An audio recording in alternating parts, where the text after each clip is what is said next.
Millionaire CEO vanished after a Montana retreat. A year later, his empty jet was found circling alone. In the bustling heart of Chicago, where skyscrapers pierced the cloudy skies like silver needles, Alexander Hale lived a life that many envied but few truly understood. At 48, he was the visionary behind Hale Dynamics, a tech firm that had revolutionized supply chain software for global corporations.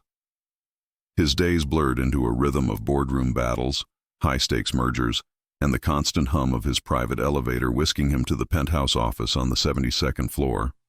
Alexander wasn't just wealthy, he was a force, with a net worth hovering around $450 million, built on sharp instincts and relentless drive. His face, often stern in photos, softened only in rare moments with his family. Alexander's home overlooked Lake Michigan from the Gold Coast, a sprawling modern condo with floor-to-ceiling windows that framed the city's glittering lights at night. Mornings started early, with the scent of fresh coffee brewing in the sleek kitchen as his wife, Elena, prepared breakfast. Elena, a former art curator now dedicated to their 2 children, brought a warmth to their polished world.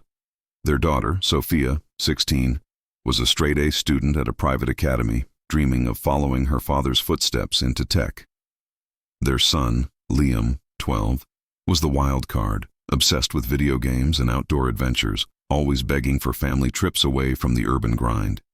"Dad, when are we going camping again?" Liam would ask over dinner, his fork pausing mid-air as he shoveled in pasta.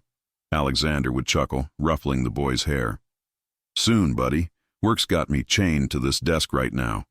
But the truth was, the chains felt heavier lately. Hale Dynamics was expanding into AI logistics, a move that promised billions but demanded endless hours. Alexander's once athletic frame had slimmed under stress, his dark hair threaded with more gray. Sleepless nights left him staring at the ceiling, the distant wail of sirens a reminder of the city's unyielding pulse. Elena's concern grew quietly. She noticed how he'd linger in the living room after the kids went to bed, nursing a scotch while scrolling through emails on his phone. "Alex, you need a break," she'd say softly, sitting beside him on the leather sofa, her hand on his knee. "This retreat in Montana, it's perfect timing. Just you, some fresh air, no signals."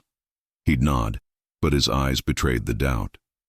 The retreat was an exclusive executive program at a remote lodge in the Bitterroot Valley, promising mindfulness hikes, strategy sessions, and disconnection from the digital world. Alexander had signed up on a whim, urged by his executive coach, but deep down, he craved the solitude it offered, a chance to recalibrate before the next big push. The weeks leading up to the trip were a whirlwind. Alexander's schedule overflowed with meetings, a tense negotiation with investors in New York, a product launch in San Francisco. Back home, life carried on with comforting normalcy. Sophia's school play rehearsal meant late evenings, her laughter echoing through the halls as she practiced lines. Liam's soccer games filled weekends, the muddy fields along the lake alive with cheers and the sharp whistle of coaches. Alexander made it to most, cheering from the sidelines in his tailored coat, a rare smile breaking through as Liam scored. "That's my boy!" he'd shout, pulling him into a hug afterward. Grass stains be damned. Yet, beneath the success, cracks showed. Alexander confided in his best friend and CFO, Marcus Reed, during a late-night jog along the lakefront path.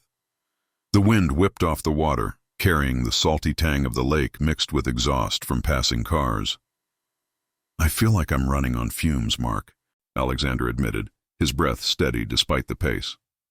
Marcus, a burly man in his 40s with a no-nonsense demeanor, clapped him on the back.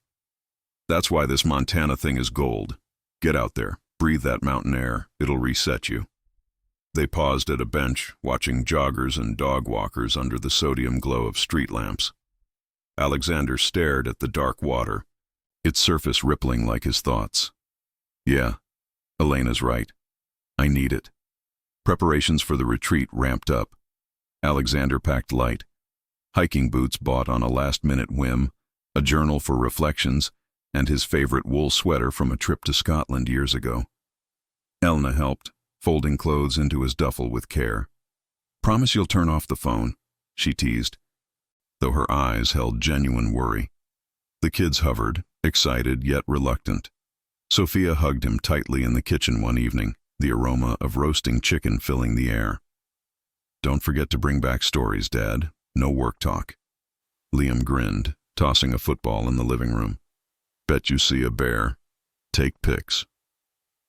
The day before departure, Alexander's office buzzed with final handoffs. His assistant, Clara, a sharp 30-something with a knack for efficiency, reviewed his calendar. "Everything's covered, Mr. Hale. The jet's fueled for Missoula. You'll be back in 5 days, recharged."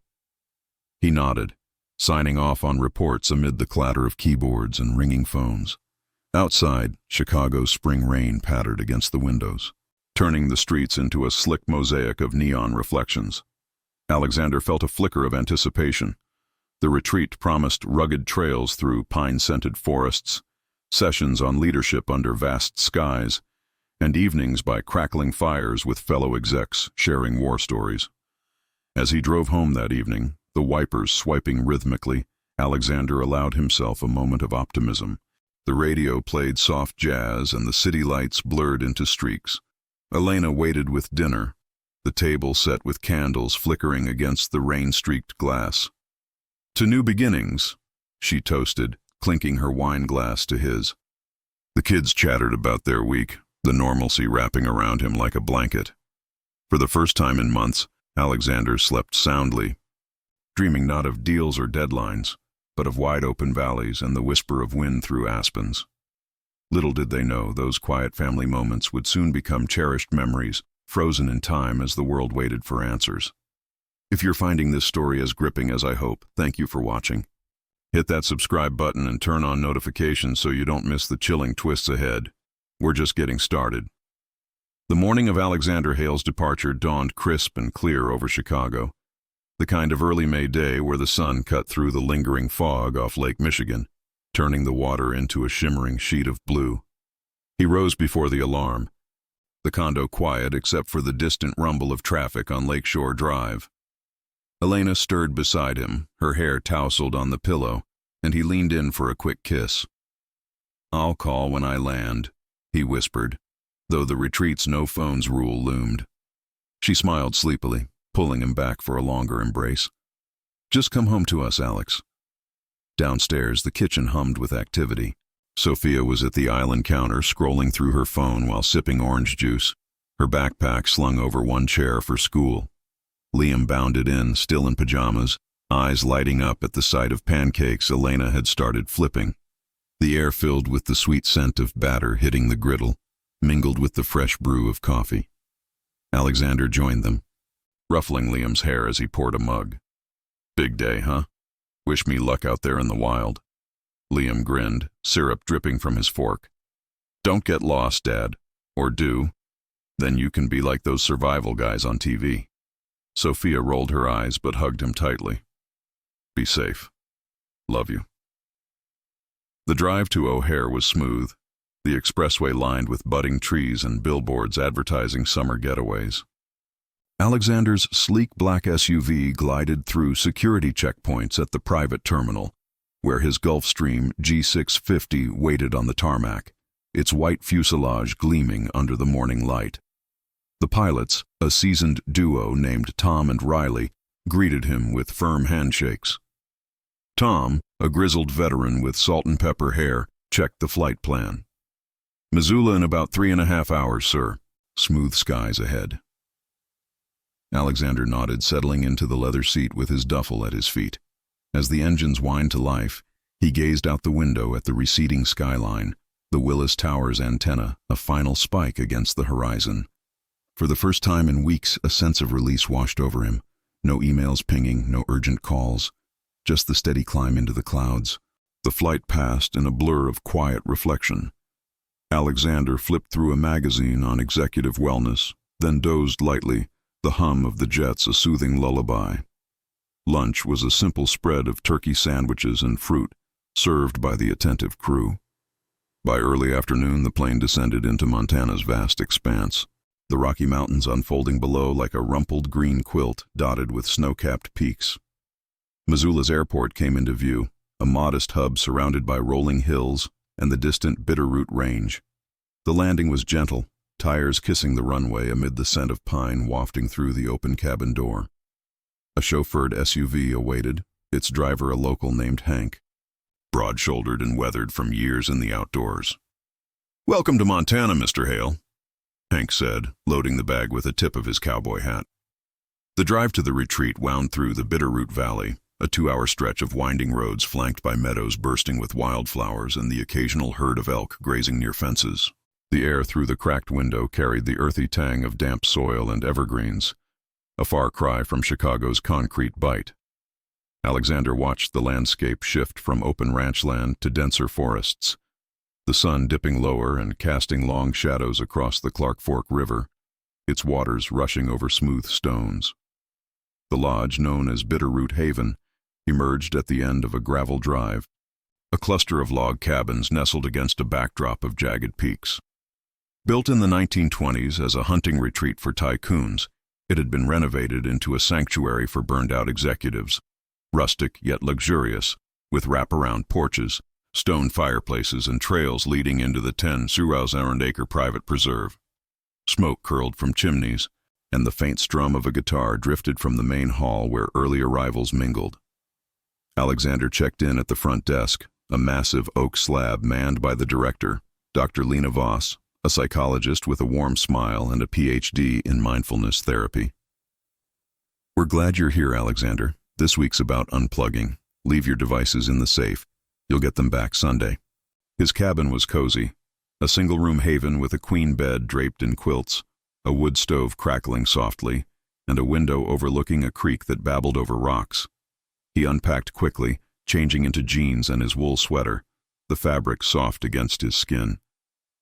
Dinner that evening was communal in the great hall, a long table laden with grilled trout, fresh salads from the lodge's garden, and local huckleberry pie.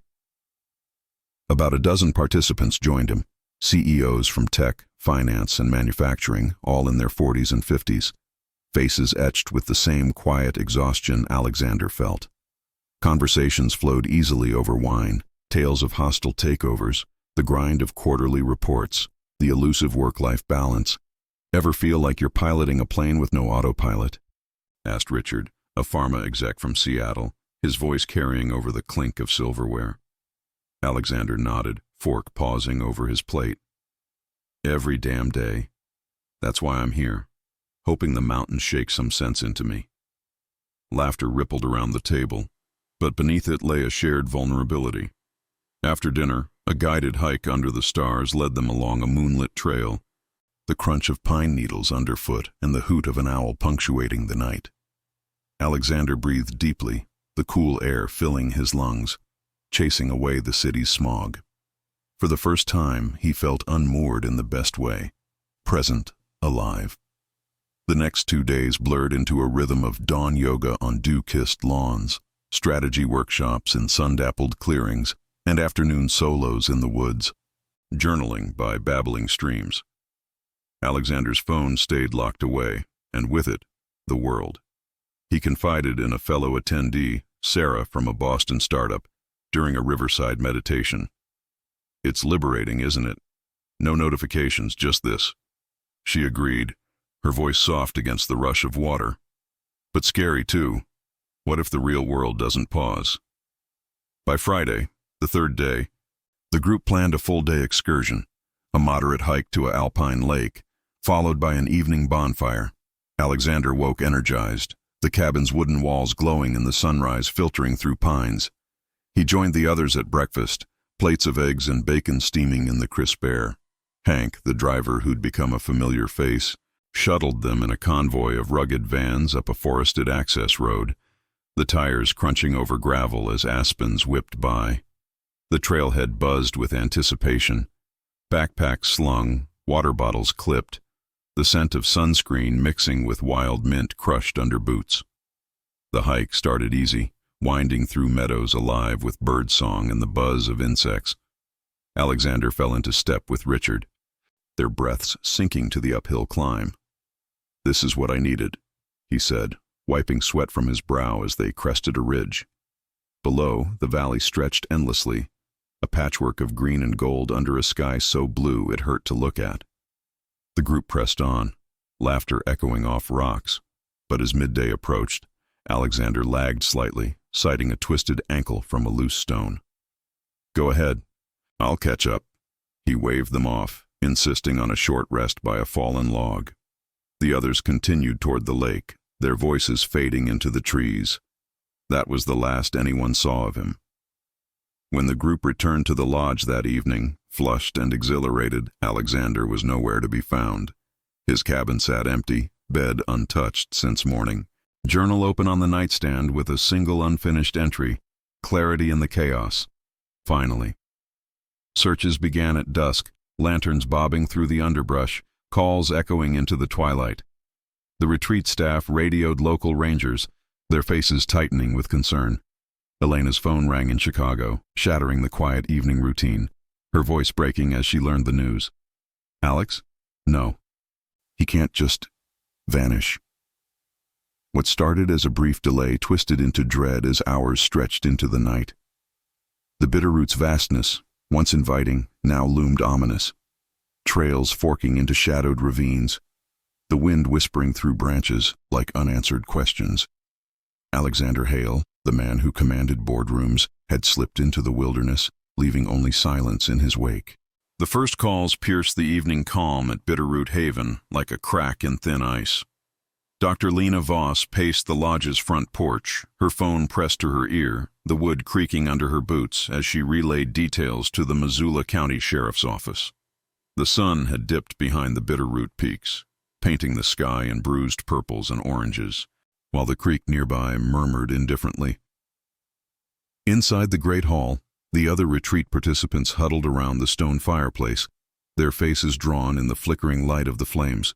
Whispers cut through the crackle of burning logs, speculation about a sprained ankle turning serious, or perhaps Alexander simply taking an extra moment to soak in the view. "Mr. Hale's an experienced hiker," Richard said, his voice steady but edged with unease, nursing a mug of herbal tea that had gone cold. Sarah nodded from the armchair beside him, twisting a strand of hair around her finger. "He seemed fine at breakfast. Said his ankle was just a tweak." But doubt crept in as the minutes ticked by. The staff had fanned out initially with flashlights, calling his name along the trail back from the alpine lake. "Alexander, Alex!" Their voices bounced off the pines, swallowed by the gathering dusk. No answer. By 8 p.m., the mood shifted from concern to alarm. Hank, the driver, grabbed his truck keys. "I'll head up the access road. Maybe he hitched a ride back or something." Word reached Elena in Chicago just after 9 p.m., her time. The condo bathed in the soft glow of the living room lamps.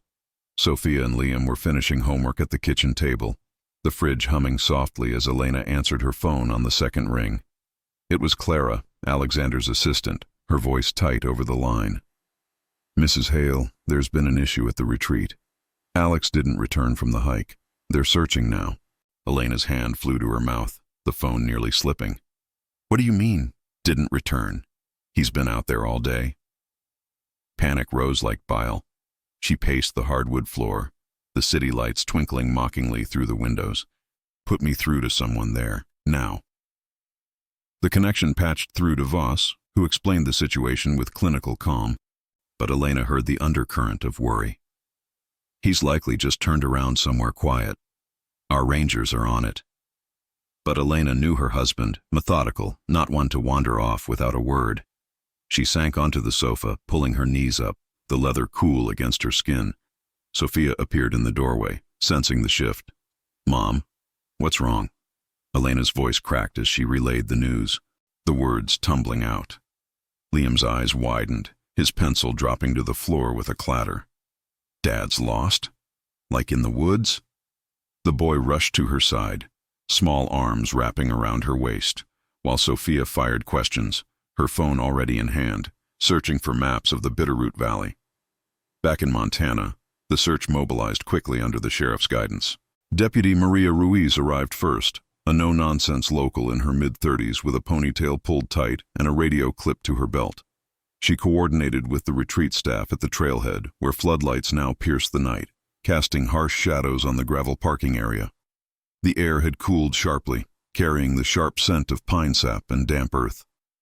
Volunteers from the lodge, Richard, Sarah, even Hank, joined a team of 6 rangers, their boots thudding in unison as they swept the lower trails. "Fan out in pairs," Ruiz instructed, her flashlight beam slicing through the underbrush. "Call out every 30 seconds. Look for footprints, broken branches, anything off the path." The forest came alive with activity, headlamps bobbing like fireflies amid the dense stands of fir and cedar. The trail from the lake was well trodden, a ribbon of dirt winding through wildflower meadows now cloaked in darkness. They retraced the group's steps, voices overlapping in a rhythmic chant. "Alexander! Hail!"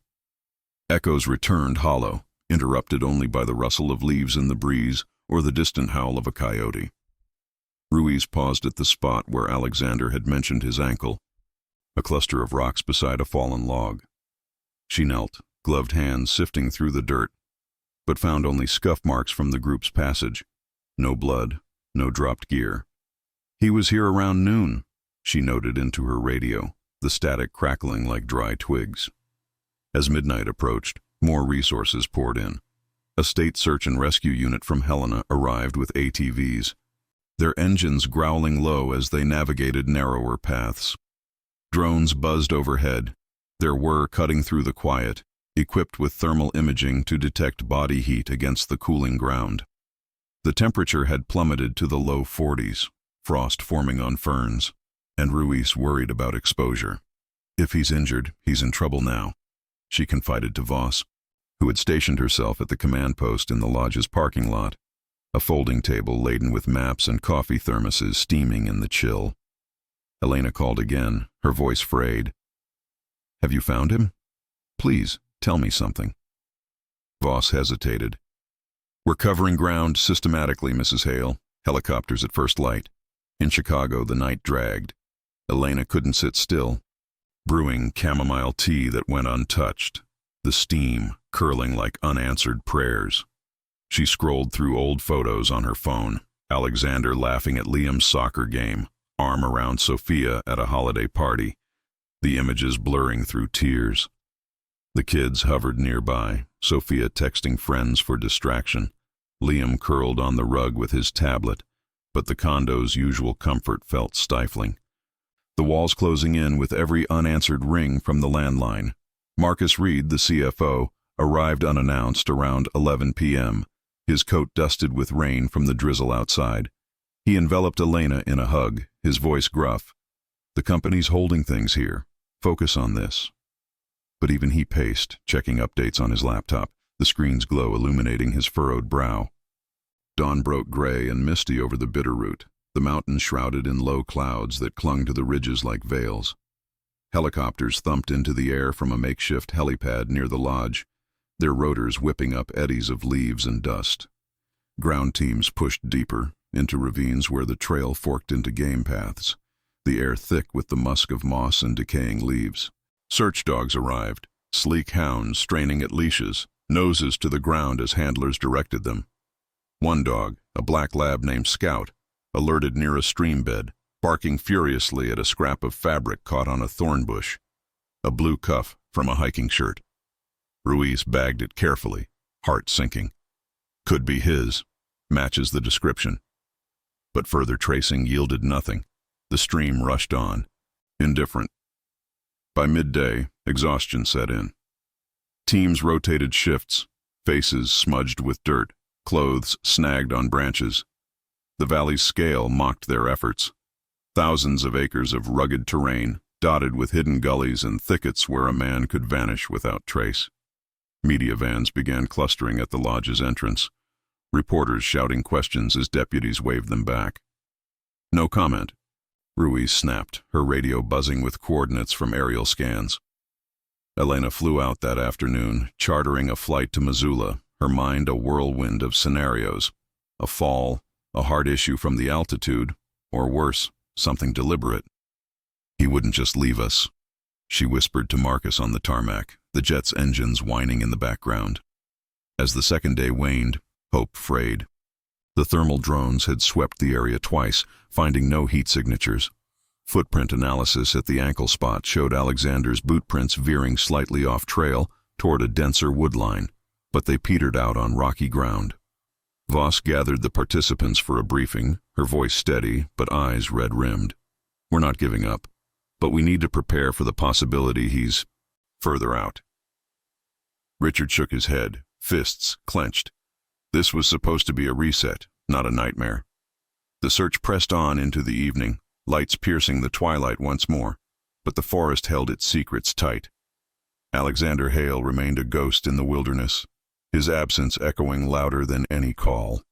Initial efforts, for all their fervor, had yielded only fragments, a cuff, a fading trail, and the Bitterroot's vast silence deepened the growing dread that he might never be found. Weeks turned into months in the wake of Alexander Hale's disappearance, and the Bitterroot Valley's relentless rhythm seemed to mock the human scramble for answers. Back in Chicago, Elena Hale moved through the days like a shadow in her own home, the condo once alive with laughter now echoing with a hollow quiet.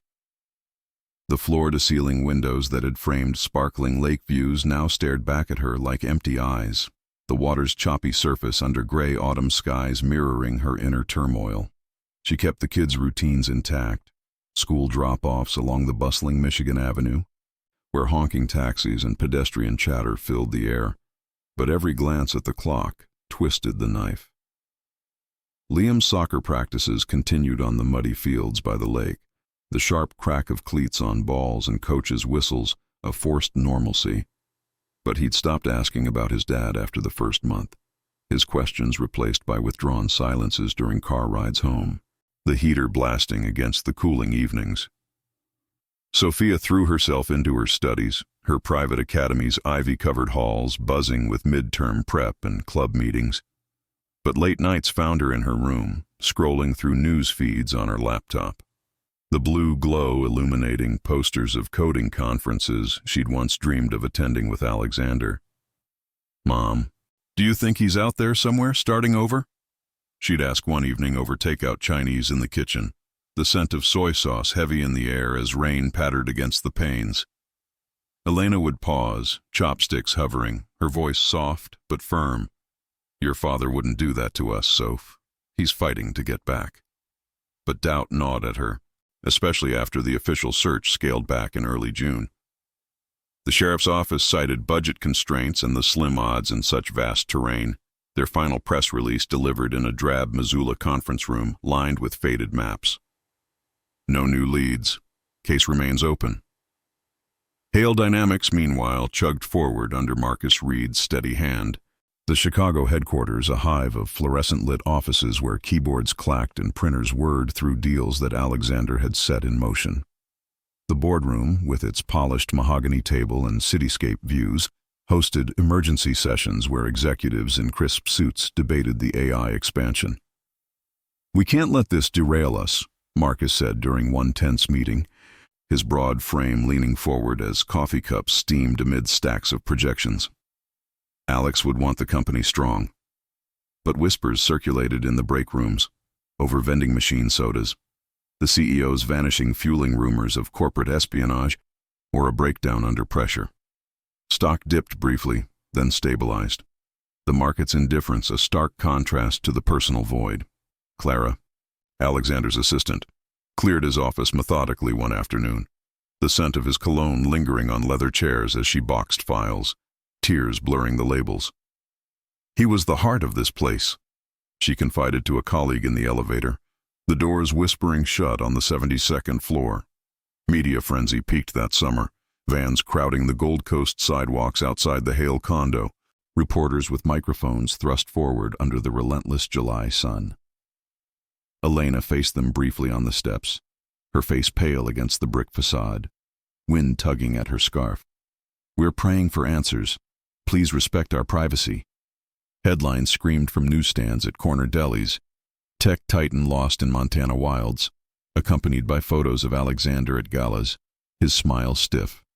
True crime podcasts dissected the retreat, hosts with gravelly voices speculating over sound effects of rustling leaves. Was it a hiking accident, or something more sinister? Elena tuned them out, focusing instead on therapy sessions in a quiet loop office where the therapist's leather armchair creaked as she unpacked the grief. It's like he's paused, but we're not, she said, voice breaking, the clock ticking steadily on the wall. Fall brought a fragile routine. Liam joined a new after-school robotics club, the workshop filled with the whir of motors and the chatter of kids soldering circuits under hanging fluorescents. Dad would have loved this, he'd mutter to his teammate, a shy boy named Jordan, as they programmed a bot to navigate a mock maze, sparks flying from the tools. Sophia landed an internship at a tech nonprofit downtown, commuting on the rattling L train past graffiti-tagged warehouses, her backpack heavy with code printouts. Evenings, the family gathered for meals Elena cooked, roasts in the oven filling the air with rosemary and garlic. But conversations skirted the elephant, orbiting safer topics like school projects or weekend plans to visit Elena's sister in the suburbs, where oak-lined streets and backyard barbecues offered brief escapes. By winter, the first anniversary loomed like a storm cloud over Lake Michigan, the lake frozen in patches, wind howling through the condo's vents.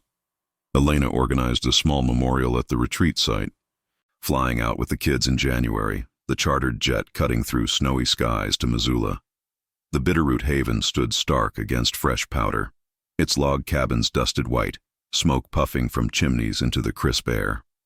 Dr. Voss greeted them at the door, her embrace warm amid the chill. "We've kept his cabin as a tribute," she said, leading them inside where a plaque gleamed on the wall. "In memory of Alexander Hale, seeker of clarity." They hiked the trail on snowshoes, the crunch underfoot echoing in the silent woods, pines heavy with icicles that dripped like tears. Liam placed a photo at the ankle spot, now marked with a simple stone cairn, the wind carrying his whisper, "Come home, Dad." Sophia snapped pictures for a digital scrapbook, her breath fogging the lens, while Elena stood apart, staring into the white expanse where the trail vanished. Back in Chicago, Marcus hosted a company vigil in the office lobby, strings of lights twinkling against the dark windows as employees shared stories over mulled wine, the scent of cinnamon masking the underlying sorrow. "He taught me to think 3 steps ahead," one engineer said, clinking glasses. The city below buried in slush. But privately, investigations lingered. Private detectives Elena hired sifted through Alexander's finances, no irregularities, just the steady flow of wealth into trusts for the kids. The cuff from the streambed yielded no DNA match beyond generic fibers, a dead end reported in a terse email from the lab, its sterile font blurring on her screen. As spring thawed the valley once more, Elena found small anchors, a gardening hobby on the condo's balcony, where tulips pushed through soil under the warming sun, their petals unfurling like hesitant hope. The kids grew, Liam hitting a growth spurt that made his jeans too short, Sophia eyeing college applications with a mix of excitement and ache. Yet the mystery festered, a quiet undercurrent in every family photo, every board meeting. Alexander's face smiled from framed pictures on the mantel, his eyes seeming to follow them through the changing seasons. Time passed, but it didn't heal. It layered the absence, thickening the questions until the world shifted again, in ways no one could have predicted. It was a balmy afternoon in late April, just over a year after Alexander Hale's vanishing, when the call came that shattered the fragile equilibrium Elena had built. She was in the Hale Dynamics boardroom in Chicago, sunlight slanting through the tall windows onto the mahogany table where she now sat as interim chair, reviewing quarterly reports with Marcus and a handful of executives. The city hummed below, horns blaring on Wacker Drive, the distant rumble of the L train, but inside, the air conditioner whispered steadily, cooling the tension from a debate over supply chain tweaks. Elena's phone buzzed on the table, an unknown Montana number flashing on the screen.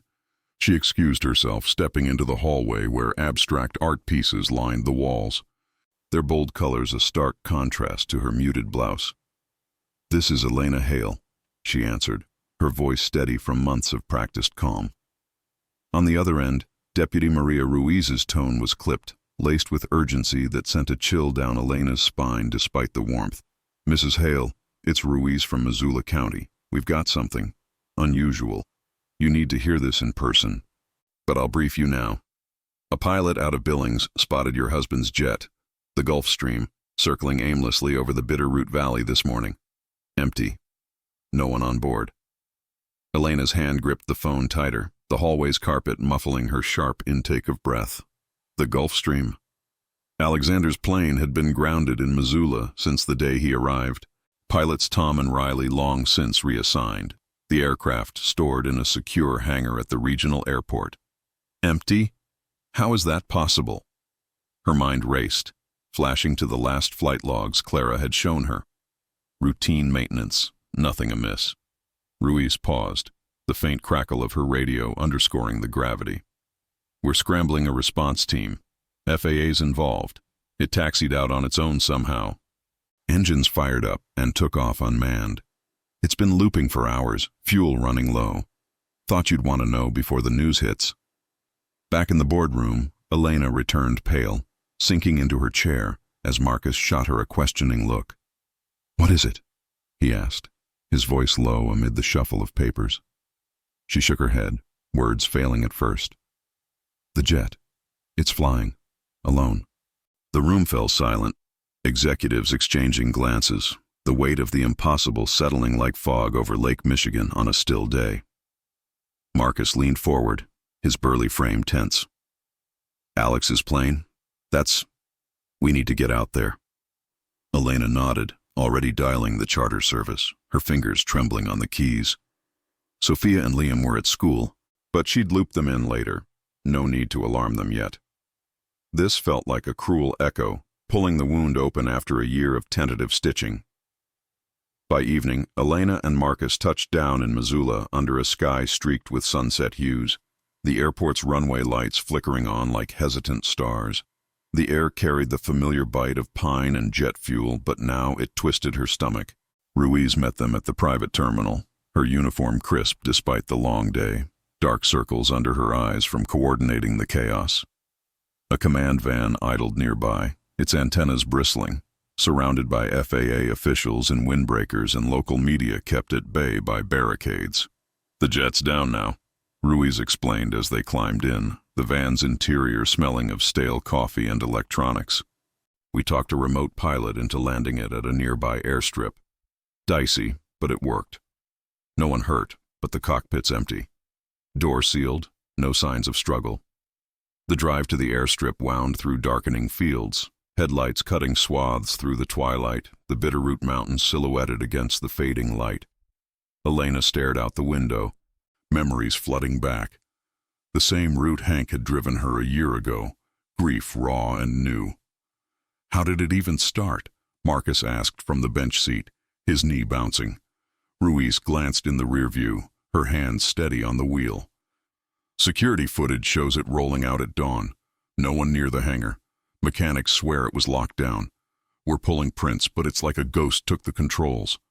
At the airstrip, a remote gravel field east of town, floodlights bathed the Gulf Stream in harsh white, its white fuselage scarred from the rough landing, one wingtip kissing the dirt.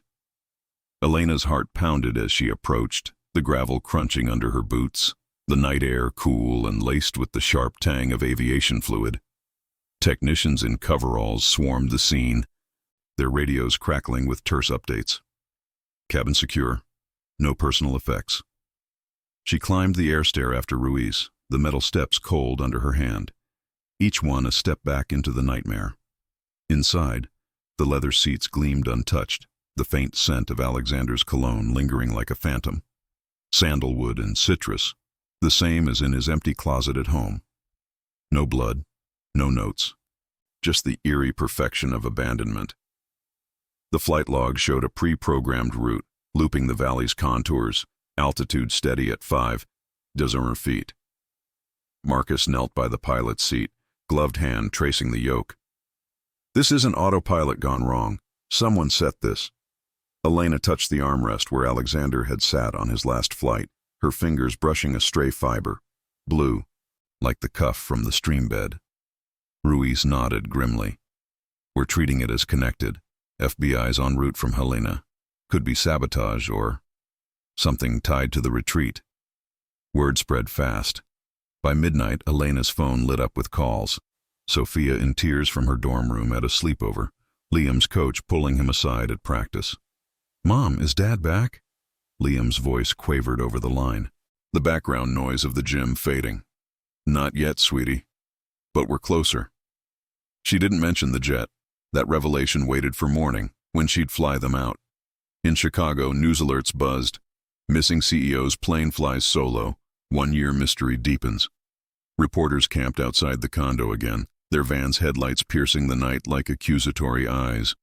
Back at the airstrip, investigators combed every inch under portable lights that hummed like angry insects. A tech from the FAA uncovered an anomaly in the black box. A subtle code injection, likely remote, overriding the ignition sequence. "High-level hack," the tech muttered, sweat beading on his brow despite the chill. Someone with access knew the plane inside out. Elena watched from the sidelines, arms wrapped around herself, the mountains looming dark and indifferent. Was this a taunt? A sign Alexander was alive, orchestrating from shadows? Or proof of foul play, his body hidden all along? As dawn crept over the horizon, painting the fuselage in pale gold, Ruiz pulled Elena aside near the perimeter fence, where wild grasses swayed in the breeze. "This changes everything, Mrs. Hale. The search reopens tomorrow, full force. Drones, divers in the rivers, ground teams hitting old trails." Elena nodded, tears stinging as she gazed at the jet, its empty windows staring back like Alexander's lost eyes. The shocking discovery wasn't closure. It was a thunderclap, reigniting the fire of hope and horror. For the first time in a year, the wilderness felt alive with possibility and peril. What secrets had the Bitterroot kept, and what would they unearth next? In the year since the Gulf Stream's ghostly flight, the Bitterroot Valley has become a labyrinth of loose ends for Elena Hale, and those still chasing the shadow of Alexander's fate. Chicago's relentless pace hasn't slowed for the Hales, but the condo's once vibrant spaces now carry the weight of unresolved echoes. Elena stands often by the floor-to-ceiling windows overlooking Lake Michigan, where summer's humid breezes carry the faint salt of the water mixed with the grill smoke from nearby parks. The city pulses below, joggers weaving along the lakefront paths, ferries cutting white wakes, but her gaze drifts westward, toward the mountains that swallowed her husband. She stepped fully into her role at Hale Dynamics, her office on the 72nd floor a blend of Alexander's sleek minimalism and her own touches, a potted fern on the desk, photos of the kids taped to the monitor. Board meetings hum with data projections flickering on screens, the air scented with fresh coffee from the executive lounge, but Elena's decisions carry a quiet steel forged in loss. Sophia, now 17, navigates her senior year at the academy with a fierce independence, her backpack slung over one shoulder as she hurries through the school's echoing marble halls, lined with lockers dented from years of use. College applications loom, essays typed late into the night in her room, the glow of her laptop casting shadows on walls adorned with circuit board art. "I want to build something Dad would have been proud of," she confides to Elena one crisp October evening over homemade lasagna in the kitchen, the oven's warmth battling the chill seeping through the windows. Liam, at 13, has channeled his energy into the robotics club, the after-school workshop alive with the solder's sizzle and the chatter of peers debating code. His voice, deepening now, cracks with emotion during a family dinner in December, snow flurrying outside against the glass. "Do you think the jet means he's watching us somehow?" Elena reaches across the table, her hand covering his. "We don't know, Liam, but it means we're not done looking. Investigations have layered on like Montana's winter snow, each revelation melting into more questions. The FBI's task force, headquartered in a nondescript Missoula office building with fluorescent hum and stacks of case files, pored over the Gulf Stream's black box for months. Agent Carla Torres, a sharp-eyed veteran in her 40s with a no-frills ponytail, led the digital forensics. The hack was sophisticated, remote access via a satellite link, timed to dawn, she explained to Elena during a video call from Chicago, the screen glitching slightly as rain lashed the office windows. Torres's background showed a cluttered desk, coffee rings on reports, a family photo tucked beside her keyboard. It mimicked Alexander's flight patterns from the retreat. Someone wanted it symbolic. A circle over the valley, like closing a loop. Elena leaned forward in her home office, the condo's radiator clanking softly. But who? Corporate rivals, the retreat staff. Leads trickled in, each one a thread pulled from the Bitterroot's tangled weave. The blue fiber from the jet matched the cuff found in the stream bed a year prior. Synthetic blend. Common in hiking gear, but traced to a boutique outfitter in Missoula where Alexander had bought supplies days before the retreat. No prints on the fabric, Torres reported in a follow-up email. Its attachment a lab photo stark under magnification. Private investigators Elena retained dug into Alexander's world. Encrypted emails from the AI project revealed tense negotiations with a Chinese firm over proprietary code. Whispers of industrial espionage exchanged in dimly lit hotel bars during his New York trip. Marcus Reed sat with her in a Loop Cafe one foggy morning, steam rising from their espressos amid the clatter of porcelain. Alex mentioned threats, subtle, like hacked prototypes, Marcus said, his voice low over the hiss of the espresso machine. But nothing concrete. Could be someone silencing him before the expansion. The retreat itself came under renewed scrutiny. Bitterroot Haven's logs showed no anomalies, but Dr. Lena Voss, now retired to a small cabin in the valley, agreed to interviews in her sunlit living room, herbal tea steaming on a pine table scattered with mindfulness books. Alexander was introspective that week, talked about pressures from the board, she recalled, her eyes distant as wind chimes tinkled outside. But no red flags. The hike group confirmed he veered off willingly. Hank, the driver, now running a shuttle service from Missoula Airport, met Elena at a roadside diner overlooking the Clark Fork River, its waters rushing gray under spring skies. Trucks rumbled past, kicking up gravel dust. Saw him chatting with a stranger near the trailhead that morning. A hiker maybe, tall guy, backpack. Didn't think much then. The description matched no one, but sketches circulated, yielding tips that fizzled. A drifter in Bozeman. A disgruntled ex-employee cleared by alibis. Divers scoured the valley's rivers and lakes that summer, their boats bobbing on the alpine waters where sunlight danced on ripples, the air sharp with wet stone and pine. Sonar sweeps of the deeper pools turned up relics, an old boot, rusted fishing gear, but no sign of Alexander. Ground teams, volunteers in sturdy boots and fluorescent vests, combed the ravines again, the forest floor carpeted in fallen needles that muffled their steps. Drones whirred overhead, mapping thermal anomalies that proved to be deer or sun-warmed rocks. "We've covered 15,000 acres," Ruiz told Elena during a site visit in July, standing at the trailhead where wildflowers nodded in the breeze. The deputy's face, lined from endless searches, softened. If he's out there, nature's kept him hidden well. Elena nodded, her boots sinking into the soft earth, the same spot where hope had first frayed. Or someone's helping it stay that way. Today, the case lingers in limbo, classified as active but cold by the FBI, with annual reviews promised but budgets stretched thin. Elena funds a tip line from her own pocket, its hotline manned in a small Chicago office where phones ring sporadically amid the tick of a wall clock. Rewards posters fade on Missoula lampposts, Alexander's stern photo watching over rainy streets. The family visits the valley each spring, a ritual hike to the cairn. Liam now taller than Elena, his voice steady as he adds a new stone. "We'll find you, Dad." Sophia films it for a personal blog, her posts garnering comments from strangers sharing their own losses, a digital community born of shared ache. What we know is fragments, a man at the peak of power, seeking solace in the wild, undone by forces unseen, accident, malice, or madness. The jet's empty flight suggests intent, a digital breadcrumb from a hidden hand, but no culprit emerges. Was Alexander taken, his body bartered in shadows of corporate war? Did he stage it all, fleeing to a life untraceable, the hack his final misdirection? Or lies he in some unmarked grave, the Bitterroot's guardian of secrets? Elena pores over it in quiet nights, the condo's lights dimmed, Lake Michigan a black mirror outside. "We'll keep asking," she tells the kids over breakfast.